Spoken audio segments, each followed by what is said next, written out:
Good morning. May it please the court. Andrew Crawford. I'm here on behalf of the appellants in this case. And as this court knows, this case arises from a final judgment, which was basically a mortgage foreclosure. I think it's important to review some of the facts of this case. I know two of you have seen the facts before in a petition for writ of prohibition as well as the original interlocutory appeal. This case has appeared in 3 different case numbers. This is the full one from the final judgment actually in this court. Originally there was a mortgage undertaken by the appellants in this case to develop a parcel of property in Gulfport, Pinellas County, Florida. That mortgage was secured by a bank called Providence Mortgage Company, which was later went out of business and sold its various interests in the note and mortgage to various investors. The total mortgage, I believe, by the end of it was approximately $2.5 million. Now, I don't think there's a dispute here that the appellants failed to pay payments on the note and mortgage. There's been no payment since what, 07, something like that? Yes, sir. And tell me if this is an oversimplification, but when the dust settles, essentially Bergerman reacquired a portion of the debt. There were various assignments which Isn't that where we are today? That's what the trial court ruled, and that's what the basis of the appeal is. Yes, Your Honor. And isn't that what happened? I mean, through the buyout of some of the debt and then through these alleged straw men, it all ended up back with either Bergerman or Linderman's, right? Yes. And those are and the effort there was to reduce the amount of the outstanding debt. That's the purpose. That's the admitted purpose for it, right? According to his deposition testimony, which was introduced at trial, the purpose, which was what he testified to, was to shrink the debt. Shrink the debt. Yes, sir. So I just am kind of puzzled as to what's left. What's left? Good question. What's left? I mean, aren't these people entitled to get their money at some point? At some point they are, Judge. I think that the way it was done and the process in which it was done was incorrect. I don't think you reach the same result if the question becomes Well, it seemed like this circuitous route of reacquiring debt, all it really did was put off a foreclosure, which I guess you could call that effective, but isn't that what the bottom line effect of it is? The bottom line of effect, according to his deposition testimony, was to acquire a portion of the debt to reduce the payments on the mortgage itself. Right. In answer to your question, does it put off the foreclosure of the mortgage? In this case, it did. But again, I still don't, our argument still remains that I don't believe that they were standing based on the ownership interest in the note pursuant to the Uniform Commercial Code, as this court previously found in the interlocutory appeal. And let's go through those facts in a little closer detail. Because the initial loan from the bank, from Providence Mortgage Company, that is. Yes, sir. Was to ISRA homes or to all of these, or to Bergerman as well? I believe it was to Bergerman as well, but I may be incorrect on that, Judge. I don't know. Bergerman as well. And so it was secured by a chunk of property that apparently was to be developed but wasn't? Is that what happened here? It was developed. It was developed? Yes, sir. Okay. And so how did the singular mortgage get divided into parcels, so to speak? My understanding is that the mortgage company went out of business. Okay. Various investors purchased portions and percentages of the promissory note itself and mortgage. Which, other than the Appellees, were reacquired by Bergerman and lendholders, other than the Appellees portion. Through a series of assignments. Right. To lien holders trust. Right. Yes. And to lien holders trust, which is owned by Bergerman? Correct. He's a registered president and of the LLC. Yes, Your Honor. So, correct me if I'm wrong, but at this point, all of the debt is controlled by Bergerman's am I saying that right? Lien holders or lend holders? Lend holders. And Appellee. Well, in various percentages. Right. Those are the 3 entities that control all the debt at this point. At this point. Right. Correct. I mean, maybe I'm mistaken. And your argument is until they get the consent of the company controlled by Bergerman, they can't foreclose on this piece of property. My argument is that what happened in the trial court below was contrary to Florida law, specifically as it relates to the assignments. You can't simply recharacterize or rescind or cancel an assignment, which is essentially what was done here, based on the testimony of one party, especially when at least 4 of these assignments were third parties who were not present before the court. That's the first argument. But suppose the assignments were effective. Okay. Let's assume you're right. In place. Assume the assignments are effective. So what? So It what? all ends up back with Bergermans and lien holders anyway. I understand. But still, there's not standing to sue for foreclosure under the UCC, as this court previously found, is my argument. And there's cases that say that when a portion of the mortgage is bought and owned and controlled by entities that are controlled by the recipient of the money, that bars the other holders of the note from foreclosing. I'm not aware of cases that say that, Your Honor. There is a case that says the opposite of that, isn't there? The Hilton case? It says that Hilton. once the debt is reacquired by the debtor, it effectively cancels it. Well, there's the Hilton case, which was decided in 1906. No, it's 1934. I think it was 1906, Judge. No, it's 1934, if you care to read it. I care to read It's it. based on the 1906, Correct. it That's cites what I the meant to say. 1906 case of... It's derived from the Polk County versus... Palm, right.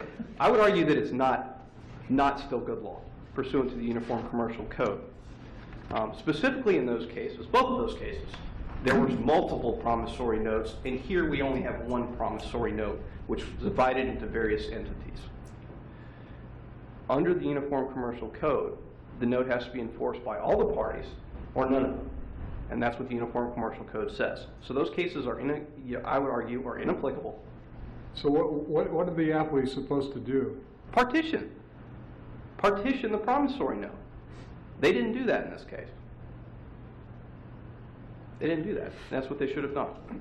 You can use an action for partition to partition a note. Yes, sir. Okay. Yes, sir. Under Chapter 64. When you talk about partition, you talk about a partition involving all of those other entities that no longer own an interest. I'm talking about partition either those entities or Israel Holmes and Mr. Your Berger. argument is that we can't have complete relief given unless these other assignees are brought into the case, right? Under the way that the trial court did it in this case, yes. The reason being... Those assignments all happened years ago. They did. Nobody's claiming an interest in this at this point. Well, if these assignments are no good, then who has it? Who has the interest is a question, which would be either if the assignments, there's a series of assignments from the third parties to the alleged straw men, then to Mr. Bergerman. The court found that all of these assignments were bad. The point being is if the assignments for Mr. Cradulus or for Mr. Chrysler, the purported straw men, are bad, then the interest would revert back to the third parties. And you're arguing that the assignments are good. I'm arguing that the assignments are good, correct. So they wouldn't revert back. But in this instant case, Your Honor, the court struck them from the public records and then somehow found that they were satisfactions. You can't do both. What I'm saying is in order to foreclose pursuant to the plain language of the statute, they all have to join or there has to be a partition. There was no partition here. Additionally, the basis on which two of those... A reduction in the amount of this judgment, something that's equivalent to partition? The court reduced the amount of the judgment, correct. Is that equivalent to partition? I don't believe it is. Partition... Does the record reflect... I mean, certainly the record must reflect why the trial court reduced this judgment. It's $500,000 or so. The trial court reduced the judgment because the trial court characterized it as a partial satisfaction of the mortgage itself. And on that basis... Based upon these things that had been assigned through the straw man. Correct. So isn't that equivalent to the partition that you're concerned about? No, because it basically terminates Mr. Bergerman's interest in this property. It basically terminates it, invests to the plaintiffs, and makes them the 100% holder of the note, which is improper pursuant to the Uniform Commercial Code. But this is a foreclosure judgment. Well, there's multiple counts. It's 5 counts, Judge. But essentially, it's a foreclosure case. Yes, sir. But is the judgment only for foreclosure, or is it on? It's for foreclosure, promissory note, personal guarantee, equitable lien, and then there's also account 5, which was declaratory relief, which actually found that the assignments were reported fraud or sham, and then struck them from the public records, while at the same time characterizing them as partial assignments, pursuant to the Hilton case, as well as the Polk County case, one in 1906 and then one in 1933. I'm just, I read something in your opponent's brief, and they'll be up here in a moment, saying that basically this should have been a simple, straightforward foreclosure, but for the fact that some of the debt was reacquired by the debtor. And that just kind of resonates with me. And now here we are 6.5 years later, and these people can't get their money out of this because you're saying they don't own 100%. Which they had said for over 2 years during the course of the litigation. And I would argue they still don't own 100% of the note. But the debtor owns the rest. The debtor owns 77.approximately 5% of the note, correct. But according to the UCC, to have standing to sue, again, you have to own 100% of the note. I don't think the trial court, and pursuant to Florida law, the trial court can't just simply cancel assignments, recharacterize them as partial satisfactions, and then vest 100% of the note to the appellees in this case. Florida law does not support doing that. But didn't give them 100% of the note. They gave them 77 whatever percent. Yeah, but Florida law contemplates that the minority interest being held in the hands of other creditors, not being in the hands of the debtor. I'm not aware of that case, Your Honor. Well, I'm not aware of any case that supports your view, and that's my concern. Any of the cases that I've read and cited, none of them reflect that the minority interest is in the hands of the debtor. And if I've overlooked that, tell me which case that is. Well, and again, I'd cite to this court's previous opinion, entered interlocutory as it relates to the assignment of rents, which specifically said, Judge Castanueva specifically said that was before there'd been an evidentiary hearing, and that is correct. And I was so there. I know you were. You were in the majority, Your Honor. That's true, Judge. But regardless, assuming these assignments are good, assuming everything they say is true, they still do not own 100% of the note. And again, the UCC says you have to do that in order to have standing to sue for foreclosure for mortgage, as this court previously held. The trial court held that they own 100% of the what I'll call outstanding note, or the balance due on the note. And based it on, it's reading from the Supreme Court's Hilton case, and I know you don't like the case because it's from 1933, but it says it is undoubtedly the law that where a purchaser of an equity of redemption in mortgage lands has assumed the payment of the mortgage debt or otherwise made himself personally liable for it, that this payment of the debt will generally be held to work an extinguishment. Then that's what the court is saying is, look, the portion that they bought back is extinguished, otherwise there could be no recovery. I understand. It's a clever device that has bought several years, but you haven't convinced me yet that the gig isn't up. It's also gig or whatever the word is. And that, I mean, it may be, that's exactly how it does work. When the debtor basically pays off the note in full, they extinguish the debt. When they pay off the note in part, by acquiring part of it, they pay off it in part, and the remaining person then owns 100% of the note. I understand. I still stand by my previous argument. And I understand your point, Judge Black. And I understand that that is a Florida Supreme Court case. Right. And I understand it's from 1933, Right. which was obviously prior to the adoption of the UCC in Florida.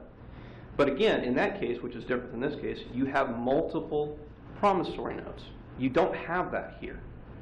You have one promissory note. And that's where the problem comes statutorily, where I would argue has been legislatively overruled by adoption of the UCC. Okay. I understand. And again, obviously that has to do with the standing issue. The first two are dependent upon each other. And again, I would assert as it relates to indispensable parties, the court here, there was 2 series of assignments, which the court's well aware. Third parties weren't present. 2 alleged straw men go to Bergerman and Lindholder's trust. The court cancels all of them. The basis for the cancellation, and I know the appellees assert it was a recharacterization. It's hard to argue it's a recharacterization It's hard to argue it wasn't canceled, it wasn't rescinded, when it was struck from the public records. It was. In order to do that, according to the cases that I cite, all the parties have to be present. The reason I say that, which can be argued at the trial court level pursuant to the Florida Rules of Civil Procedure 1.140, H2, the reason that's important is what happens with the other interest in these assignments, which again goes back to the UCC. They all have to join in the foreclosure, otherwise they don't have standing to sue. What you cannot do, which is what the trial court did, is cancel written documents which are signed, notarized, and witnessed, wherein the strawmen specifically state that what they say is in those documents is true, based on their testimony that, hey, yeah, I signed it, but gee whiz, I don't know what I signed. That's not what Florida law, and that's not what Florida contract law support, which is exactly what happened in the case below. Turning to the UCC. But it's still true that, is it not, that all of these assignments eventually reach a point where they are owned either by the appellants here today or by a legal entity controlled by them? Is that right? That's correct. So whether the trial court does this of record or not, if Judge Morris's observations are correct, and I think they are, these assignments went away as a matter of law. As soon as they merged with ownership of them merged with the debtor, the debt simply gets reduced. I would assert, based... I mean, there's case law that does this. There is cites off the top of my head, but logic. I've been through And this old case before law. a few times in 25 years. I understand. I mean, it really, honestly, as you're arguing and as we're thinking about this, I think the shortest route to the trial judge getting it right is your argument. I mean, if all the assignments are good and they are not a sham and they all take effect, and now a portion of this debt is controlled by Bergerman and lien holders, and that portion is extinguished, and all that's left is the Appellee's portion, I think that probably was the shorter route to get to this result, it seems to me. But I mean, we could say you're right, and the trial court still backed into the right result. So if I understand Your Honor correctly, you're asking whether the tipsy coachman doctrine would apply to this case. In a way. And I would argue that it's not. It doesn't. Because what happens here, in addition to the major judgment Mr. Bergerman has against him now, it would go to a judicial sale, and I guess each party would get their various percentage.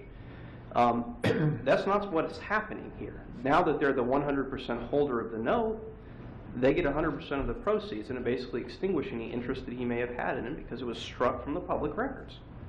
I understand Judge Altenburn's point that yes, the final judgment was reduced by $500,000. I think it was $575,000. Regardless, though, there's a specific provision. Whether or not the court partitioned it, in effect, does not contemplate that partition must be specifically pled and alleged in the complaint, which it wasn't. That's Florida case law. That did not happen here. You're at 18 and a half minutes right now, by the way. Yes, Your Honor. Can I reserve the balance for rebuttal, please? Yes, sure.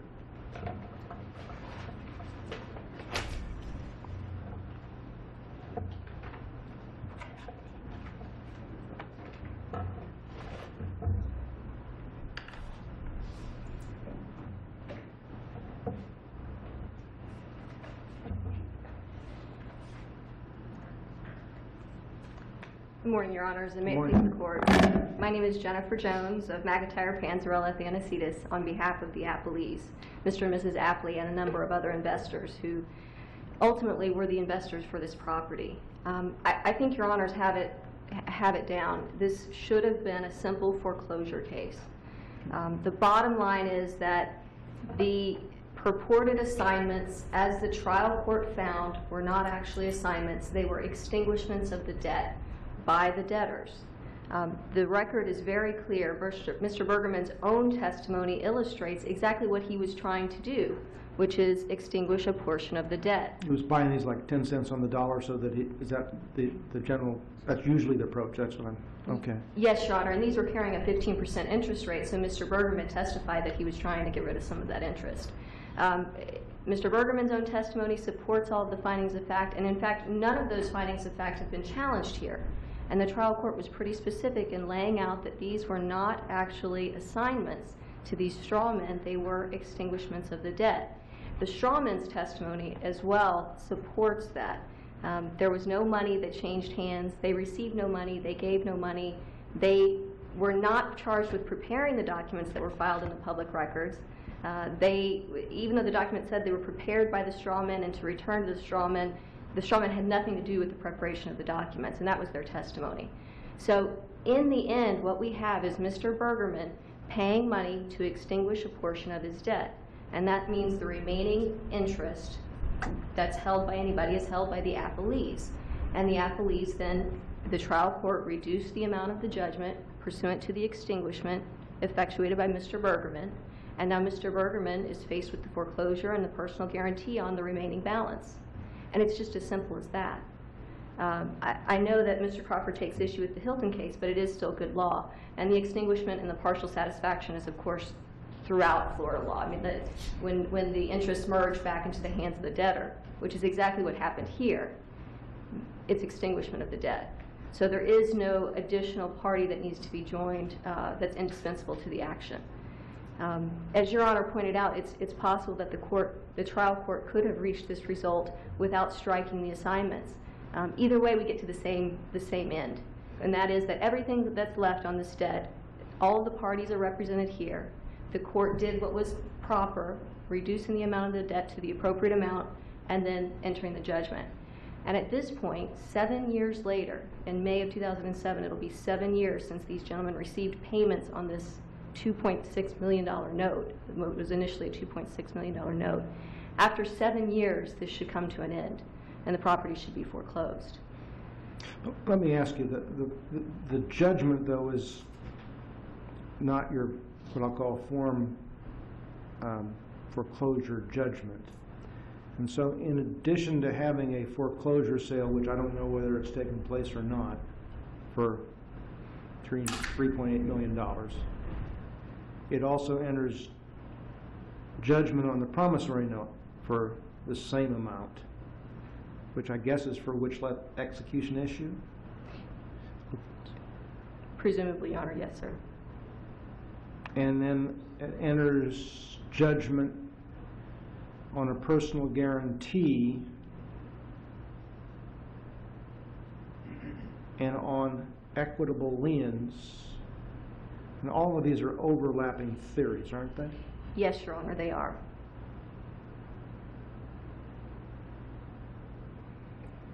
And I would have thought you were needing to elect a remedy before you got a final judgment, that you could get a foreclosure and then seek a deficiency, or you could get a judgment on a promissory note and not on foreclosure. And I'm just looking at this for the first time, but that part of this seems a little odd to me.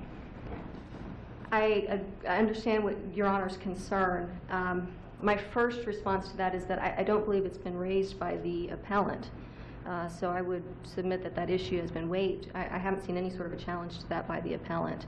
In the end, all of these remedies would merge into the same issue. So I don't think that it's something that would disrupt what the trial court was trying to do. I do see Your Honor's point on that. Has this property been sold? Was it? Your Honor, I don't believe that's in the record, but no, it has not. It's been stayed? Okay. Correct, Your Honor. It has not been stayed by the trial court. And again, this sale didn't take place in last May then? Correct, Your Honor. Okay. All right. Correct. So again, we're sitting here 7 years later, and these gentlemen still have not been able to see a foreclosure. They still haven't seen any payments because admittedly Mr. Bergerman stopped paying in May of 2007 and has not paid since. So that's the position we're in 7 years later. And for those reasons, that's why the appellees would seek that this court affirm what the trial court has done. Thank you. Thank you, Your Honors. Mr. Crawford? I would rely on previous arguments. Okay. Great. Thank you, sir. That concludes the oral argument portion of our docket. Court's adjourned.